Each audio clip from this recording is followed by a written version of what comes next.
এটা সাধারণ কোনো ফিল্ম নয়, এটা একটা ধর্মগ্রন্থ। এটা একটা কি ধর্মগ্রন্থ। কোরআন যেরকম একটা ধর্মগ্রন্থ, ইনজিল যেরকম একটা ধর্মগ্রন্থ, এই মনের মানুষ এটাও একটা কি ধর্মগ্রন্থ। ভারতের কলকাতার পশ্চিমবঙ্গের একজন বড় উপন্যাসিক সুনীল গঙ্গোপাধ্যায়, তিনি লালনকে কেন্দ্র করে লালনের জীবনের উপর একটা উপন্যাস লিখেছেন। সে উপন্যাসটার নাম হলো মনের মানুষ। এই মনের মানুষ উপন্যাসটা, এটার আলোকে এটাকে স্ক্রিপ্ট হিসাবে নিয়ে একটা সিনেমা তৈরি করা হয়েছে কয়েক বছর আগে। সিনেমার নামও কি মনের মানুষ। এই সিনেমাটা, এই ফিল্মটা তৈরি করেছেন, এটার পরিচালনা করেছেন কলকাতার গৌতম ঘোষ, এবং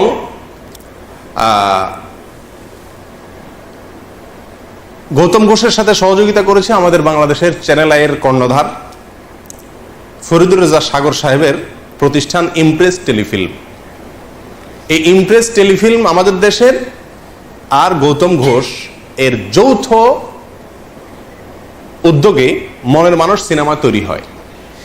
এই সিনেমা লালন এবং বাউলদের জীবন আচারকে এই সিনেমার মাধ্যমে তুলে ধরা হয়েছে। এই সিনেমা যখন বের হয় তখন পত্রপত্রিকায় প্রচুর লেখালেখি হয়। লেখালেখি হলে আমার দৃষ্টি আকৃষ্ট হয় যে এত লেখালেখি হচ্ছে এটা নিয়ে, জিনিসটা কি। পরে আস্তে আস্তে দেখলাম যে এই সিনেমাটা এর কি, এটা বোঝানোর জন্য একবার চ্যানেল আইয়ের জনপ্রিয় একটা অনুষ্ঠান টকশো তৃতীয় মাত্রায় এখানে আনা হয়েছে। ফরিদুর রেজা সাগর সাহেবের উপস্থাপনা অনুষ্ঠানটা চলছিল, এবং সেখানে আপনার আলোচনা করার জন্য উপস্থিত হয়েছিলেন সম্ভবত গৌতম ঘোষ।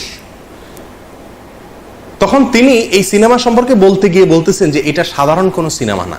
সিনেমা মানে হলো গান, প্রেম, পিরিত, আলতু ফালতু এই সমস্ত না, এটা সেরকম কিছু না। এটা নামে সিনেমা হলো, এটা ভিন্ন কিছু। কি এটা? তো তিনি বলতে বলতে একটা পর্যায়ে বললেন, এটা সাধারণ কোনো ফিল্ম নয়, এটা একটা ধর্মগ্রন্থ। এটা একটা কি ধর্মগ্রন্থ। কোরআন যেরকম একটা ধর্মগ্রন্থ, ইনজিল যেরকম একটা ধর্মগ্রন্থ, এই মনের মানুষ এটাও একটা কি ধর্মগ্রন্থ। এবং এই সিনেমাকে কেন্দ্র করে এই কয়েকটা বেসরকারি চ্যানেলে বেশ কয়েকদিন ধরে কয়েকজন বাউলের মূল্যায়ন সাক্ষাৎকার প্রকাশ করছিল। সেখানে একেবারে প্রকাশ্যে, আমি নিজের চোখে দেখেছি, প্রকাশ্যে একাধিক বাউল দাবি করছিলেন যে লালন হলেন মোহাম্মদ যেরকম আরবের নবী ছিলেন, লালন হলেন বাংলার নবী। এবং তার এই কথার সমর্থনে ওই মিডিয়ার রিপোর্টার বেশ অনেকগুলো যুক্তি খাড়া করছিলেন। ঘটনা এখানেই শেষ নয়। এরপরে দেখলাম যে পত্রিকাতে খুব গুরুত্বের সাথে প্রকাশ হলো যে এই সিনেমা দেখানো হয়েছে ভারতের প্রেসিডেন্ট তৎকালীন প্রতিভা পাতিলকে এবং তৎকালীন প্রেসিডেন্ট মনমোহন সিংকে। আচ্ছা, প্রেসিডেন্ট প্রধানমন্ত্রী একটা দেশের, তাদের সিনেমা দেখার ফাও টাইম আছে নাকি? কিন্তু তাদেরকে দেখানো হয়েছে। এবং ভারতের আরো অনেক গুরুত্বপূর্ণ ব্যক্তিকে দেখানো হয়েছে। বাংলাদেশে এই সিনেমাটা বাংলাদেশের প্রেসিডেন্টকে দেখানো হয়েছে, প্রধানমন্ত্রীকে দেখানো হয়েছে। কাকরাইলে একটা সিনেমা হল রিজার্ভ করে, ভাড়া করে, সেখানে বাংলাদেশের সংসদের তৎকালীন স্পিকার অ্যাডভোকেট আব্দুল হামিদ এবং ৬০ জন বিশিষ্ট এমপিকে এই সিনেমা দেখানো হয়েছে।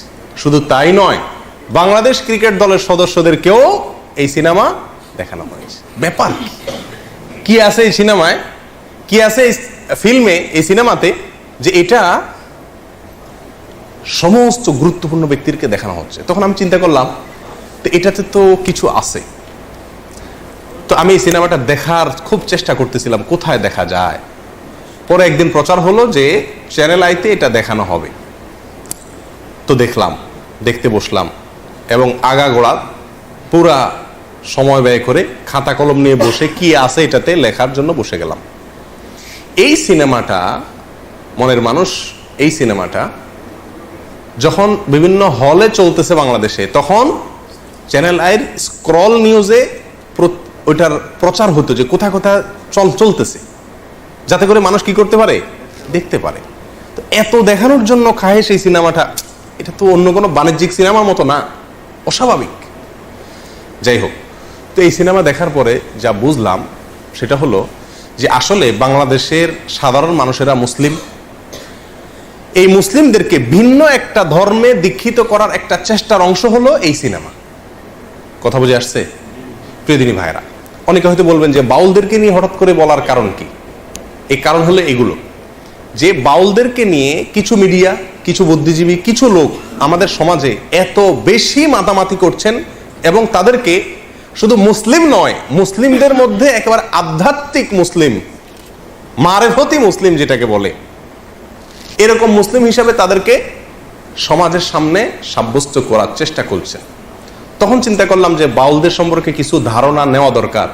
তখন থেকে আমি টুকটাক বাউলদের সম্পর্কে পড়াশোনা শুরু করলাম এবং দীর্ঘ অনেক দিন পর্যন্ত ঘাটাঘাটি এবং পড়াশোনা শুরু করলাম।